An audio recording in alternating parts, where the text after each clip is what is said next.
tudo bem com você? Nós estamos dando início a mais uma aula da Sercris, da disciplina Profeta Isaías. Então, já estudamos, a aula introdutória, a aula 1, onde falamos um pouco sobre o livro de Isaías. Agora, vamos falar um pouquinho sobre o capítulo 1 de Isaías. Então, convido você a abrir sua Bíblia em Isaías, capítulo 1. O versículo 1 diz: Visão de Isaías, filho de Amós, teve a respeito de Judá e Jerusalém durante os reinados de Uzias, Jotão, Acás e Ezequias, reis de Judá. Então, para podermos falar um pouco mais sobre Isaías, podemos ler nos livros de Reis e Crônicas também um pouco mais sobre esses reis que estavam reinando sobre o período em que Isaías era profeta. Na aula passada, falamos que Isaías era um profeta palaciano, ou seja, ele sempre estava no palácio falando para os reis, para os reis, mensagens de Deus. E o versículo 1 fala que Isaías falou durante os reinados de Uzias, Jotão, Acás e Ezequias. Então, primeiro, o reino de Uzias. Então, Uzias foi um rei entre 784 a 742. Isaías pegou o finalzinho, o finalzinho do reinado de Uzias. Uzias também é conhecido como Azarias. Se você quiser ler um pouco mais sobre o rei Uzias, você pode ler 2 Reis, capítulo 15, e 2 Crônicas, capítulo 26. Uzias, ele ficou famoso porque ele tentou queimar incenso a Deus e Deus castigou Uzias por essa atitude. Somente os sacerdotes no templo de Deus, somente os levitas, tinham autorização de Deus para queimar incensos a Deus. E Uzias desobedeceu a Deus e a consequência disso foi que ele adquiriu lepra. Então, o próximo rei, durante o reinado em que Isaías foi usado como profeta, é o rei Jotão. Um pouquinho depois, o filho de Uzias, de 742 a 735. Então, com a morte de Uzias, com a morte de Azarias, Jotão, seu filho, assumiu o reinado. E você também pode ler em 2 Reis, capítulo 15, em 2 Reis, capítulo 20, em 2 Crônicas, capítulo 27. A Bíblia vai falar um pouquinho de como foi o reinado de Jotão. Jotão foi um rei regular. Ele não fez o que Deus esperava dele, que era destruir os ídolos nos templos de Dan e Betel. Lembra? Na aula passada nós falamos que o rei Jeroboão construiu um templo pagão, colocou um bezerro de ouro em Dan e outro em Betel, que levava o povo a cometer idolatria. Então a Bíblia fala que Deus esperava que Jotão viesse a destruir esses altares idólatras, mas Jotão não fez isso.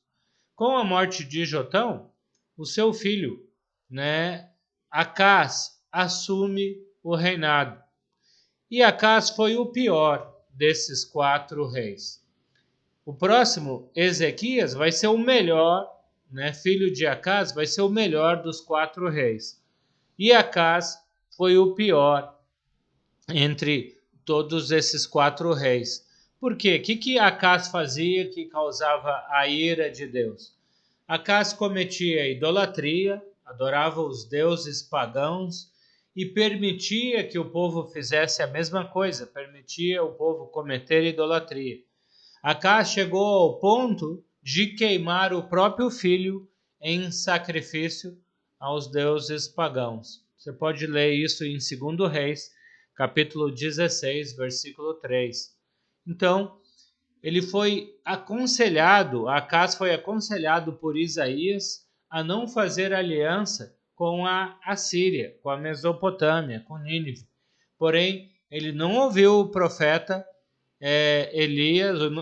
não ouviu o profeta Isaías e fez aliança e alistou, né,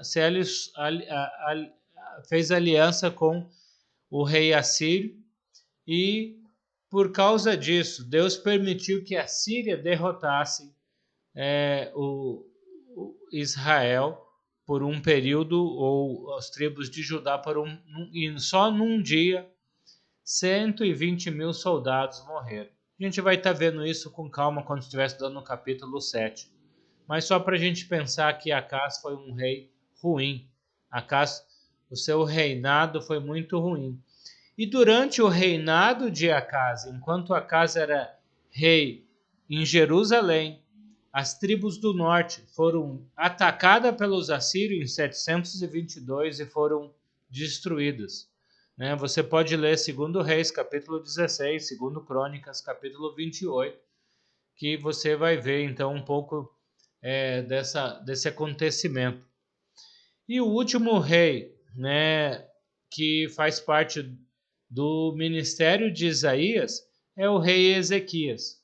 Se por um lado, Acaz foi o pior rei dos 4, Ezequias foi o melhor, Você pode ler em 2 Reis, capítulos 18 a 20, e 2 Crônicas, capítulos 29 a 32, sobre o rei Ezequias. Vamos estar falando um pouco de Ezequias dentro do livro de Isaías. Ele reinou 42 anos, Ele reinou 13 anos ainda junto com seu pai e depois reinou o restante, praticamente 30 anos sozinho. Ezequias foi conhecido como o rei que tentou promover a reforma em Israel. Ele tentou acabar com a decadência espiritual em que Judá vivia. Você pode ler 2 Crônicas, capítulo 29, e aí no versículo 3 você vê que ele abriu as portas do templo, consertou fisicamente o que estava estragado, um problema no templo. Ele convocou os sacerdotes levitas, porque o rei Acaz tinha colocado sacerdotes que nem eram da tribo de Levi como sacerdotes. Então, ele tentou promover o que podemos chamar de um avivamento, de uma reforma no templo de Deus. Ele reuniu os príncipes da cidade e ofereceu sacrifício, a Deus, fez com que as pessoas restaurassem a adoração a Deus e abandonassem os ídolos. Então, o rei Ezequias foi um bom rei. Isaías conseguiu fazer um bom trabalho durante o reinado de Ezequias. Algo interessante, a gente vai ver Isaías capítulo 38 mais para frente. O rei Ezequias adoeceu, ficou doente e iria morrer. E Isaías falou para ele: olha, você vai morrer por causa dessa doença que você tem. E o rei Ezequias orou a Deus, pediu que Deus tivesse misericórdia da sua vida, e Deus acrescentou mais 15 anos de vida para o rei Ezequias. Um erro de Ezequias, já perto do final do seu reinado, foi ter recebido mensageiros do rei da Babilônia e ter mostrado todos os tesouros de Judá para esses mensageiros. Foi um erro porque a Bíblia vai falar mais tarde que por causa disso, por causa dessa atitude, mais tarde a Babilônia iria conquistar Judá e levar todos esses tesouros e armamentos que o rei Ezequias mostrou para a Babilônia. Então, capítulo 1 de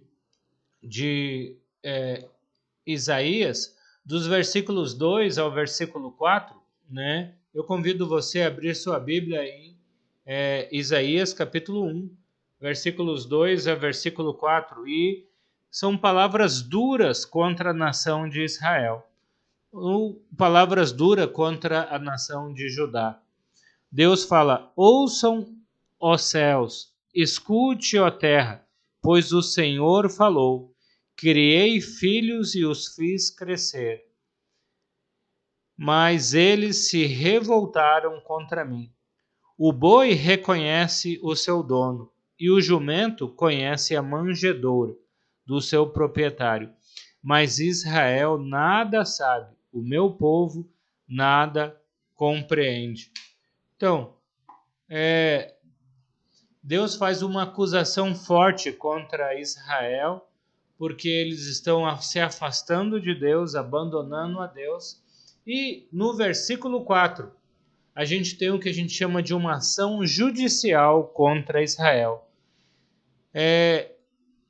A palavra de Deus fala: a nação pecadora, povo carregado de iniquidade, raça de malfeitores, filhos da corrupção, abandonaram o Senhor, desprezaram o Santo de Israel e o rejeitaram.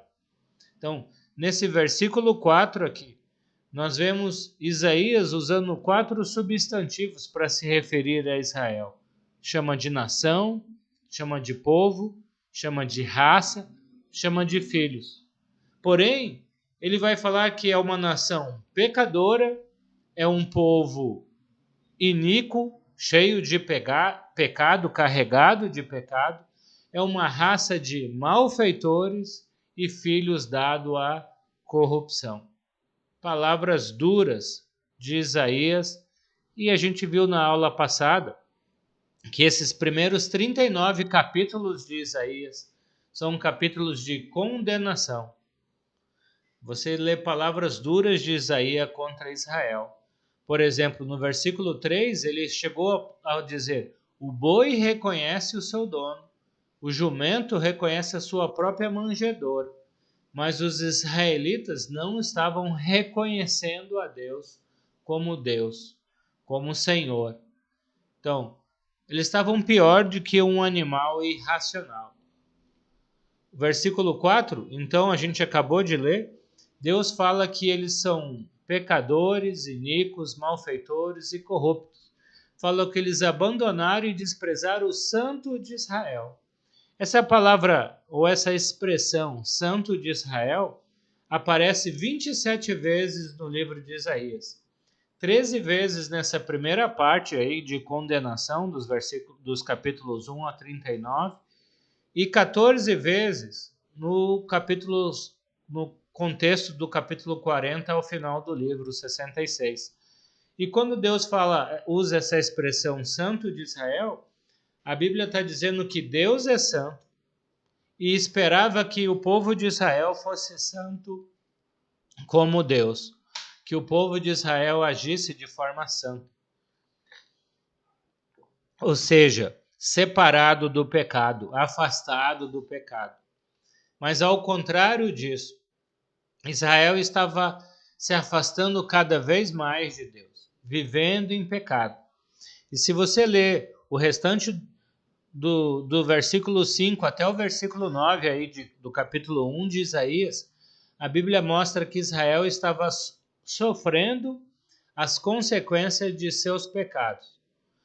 Israel estava sofrendo, sendo oprimido pelos seus inimigos, pelos sírios, pelos egípcios, pelos assírios.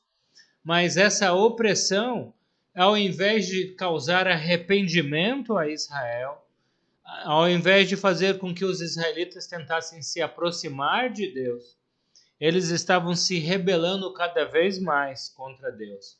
Estavam se afastando mais de Deus.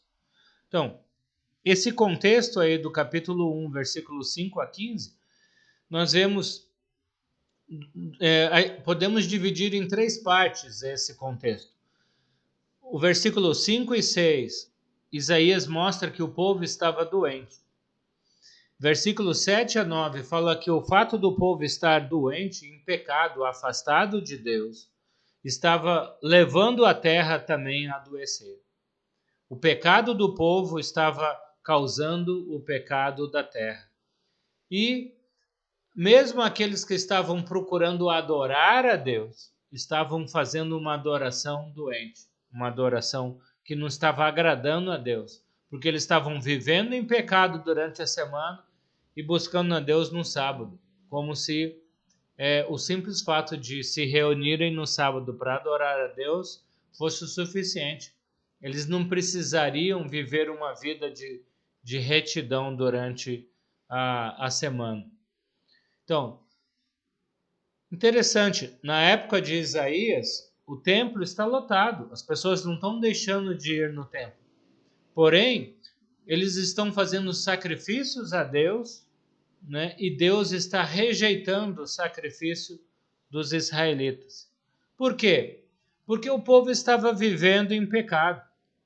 Deus vai falar neste capítulo 1 e no restante do livro de Isaías que Deus aceita primeiro o homem, depois a sua oferta.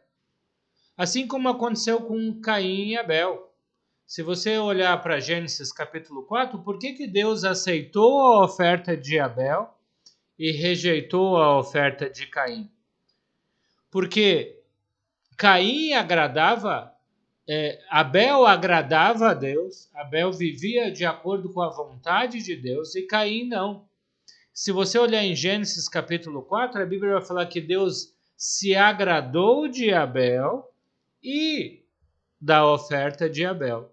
Deus rejeitou a Caim e Deus rejeitou a oferta de Caim. Não adianta você levar uma oferta para Deus se a sua vida está afastada de Deus. Não adianta as pessoas quererem fazer a vontade de Deus num dia na semana, no sábado, como os judeus estavam fazendo, e de domingo a sexta-feira estavam vivendo em injustiça social, em idolatria e imoralidade sexual. Por isso, se você ler com calma os versículos 10, 11 até o versículo 15, eles estão fazendo as festividades religiosas e olha como que Deus está referindo a festas, aos sacrifícios, à religiosidade do povo. Se você olhar esses versículos 10 a 15, Deus fala, a festa de vocês, as suas festas, o incenso de vocês, os sacrifícios de vocês. Ou seja, Deus não estava aceitando essas ofertas. Deus não reconhece a adoração do povo de Israel, porque o povo estava fazendo para eles mesmos, não para Deus. É como, infelizmente, muitas vezes nos dias de hoje, as pessoas vivem uma vida desregrada de segunda a sábado, e aí no domingo acha que basta ir na igreja, cantar uns cânticos, ofertar, participar da ceia, e tudo bem, Deus aceitou o meu louvor, Deus se agradou no fato de domingo eu ter ido lá bater o cartão de ponto na igreja. O domingo de adoração a Deus deve ser a consequência de uma semana de relacionamento com Deus e uns com os outros. Se eu passei uma semana inteira afastado de Deus, não orei a Deus, não estudei a palavra dele, não me relacionei com Deus, vai ser muito difícil chegar no domingo, no culto, e sair de lá cheio do Espírito Santo, edificado, alimentado por Deus. Porque e por mais que eu me sinta que fiz a coisa certa, Deus não vai aceitar uma adoração como fruto de uma vida afastada de Deus. Por isso, nos versículos 16 a 20, Deus chama Israel ao arrependimento. Deus fala, olha, eu vou dar a vocês mais uma chance para vocês mudarem as atitudes de vocês. Se vocês abandonarem o pecado em que vocês estão vivendo, eu não vou permitir que coisas negativas aconteçam com você. Mas, se vocês continuarem em pecado, vocês vão continuar sofrendo as consequências dos seus pecados e mais consequências ainda que eu vou trazer para você. Se você ler Isaías capítulo 1, versículo 21 a 31, A nação de Israel está sendo acusada de viver em prostituição. E sabe o que Deus está querendo dizer aqui? Pode ser que em algumas situações essa prostituição é literal. Mulheres ou homens estavam se prostituindo, tendo relação sexual por dinheiro. Mas Deus acusa Israel de ser uma prostituta espiritual. Ou seja, para Deus, quando Israel está adorando um Deus pagão, quando está vivendo imoralidade, é uma prostituição espiritual. Então, palavras duras. Deus compara o que Israel era no início, como Deus criou Israel e como Israel chegou a esse ponto de se tornar uma prostituta espiritual. O capítulo 1 de Isaías revela o poder de Deus para castigar e para perdoar. Você vai ler o capítulo 1 de Isaías, você vai ver que Deus, o mesmo Deus que abençoou Israel, o mesmo Deus que criou a nação de Israel, o mesmo Deus que formou Israel de Abraão, Isaque e Jacó, depois de 12 tribos, o mesmo Deus que fez uma aliança com Israel, é o mesmo Deus que ficou várias vezes alertando Israel para não viver em pecado, não viver em prostituição espiritual. Por quê? Porque é o mesmo Deus que vai falar, bom, por fato de vocês então terem quebrado a aliança comigo, vocês vão ser castigados. Nós vimos na aula passada que uma função dos profetas é mostrar que se o povo está em obediência, o povo vai receber bênção. Se o povo está em desobediência, o povo vai ser castigado por Deus.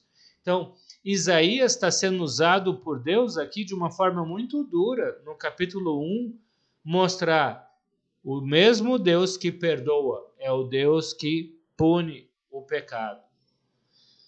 Cuidado, porque às vezes nós temos uma ideia dualista. O que é isso, né? Nós achamos que tudo que acontece nesse mundo é obra de Satanás. Então, se as pessoas estão sofrendo, Satanás está fazendo a pessoa sofrer. Se a pessoa está numa situação difícil, Satanás está tentando destruir aquela pessoa. Eu não estou falando que isso não acontece, é verdade. A Bíblia vai falar que Satanás ruge ao nosso redor como um leão para nos devorar.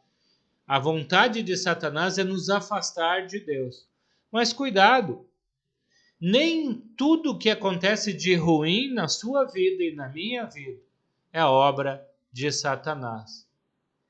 Ou mesmo quando é obra de Satanás, se Satanás está te fazendo sofrer, é porque Deus permitiu. Deus é poderoso para estar no controle de todas as coisas. E muitas vezes nós estamos sofrendo, e não é obra de Satanás, mas é consequência do nosso pecado. É consequência das nossas escolhas que nos levaram a nos distanciarmos de Deus. Então, o povo de Israel estava vivendo em pecado. O povo de Israel estava vivendo em prostituição espiritual. Estava passando segunda, terça, quarta, quinta, sexta-feira cometendo injustiça social, cometendo uma série de pecados espirituais, e aí estavam indo para o templo no sábado, oferecendo ofertas a Deus, achando que dessa forma Deus não iria castigá-los, porque no sábado eles estavam fazendo a coisa certa. Isaías vai falar, não, vocês estão sendo castigados e vão ser castigados mais ainda, a ponto de serem levados como escravos para a Babilônia, se vocês permanecerem no pecado. Isso não é obra de Satanás, é castigo de Deus. Na verdade, Deus permitiu que o povo da Assíria, os assírios, os ninivitas, atacassem as tribos do norte e levassem os israelitas como escravos. Depois Deus permite que as tribos do sul, que Judá, seja levada como escravo, né, como escrava para a Babilônia, como o fato, como consequência de eles viverem afastados de Deus. Então, o capítulo 1 é um capítulo pesado, aonde mostra que Deus é o Deus justo, que cumpre aquilo que ele sempre disse, que a consequência do pecado é a morte.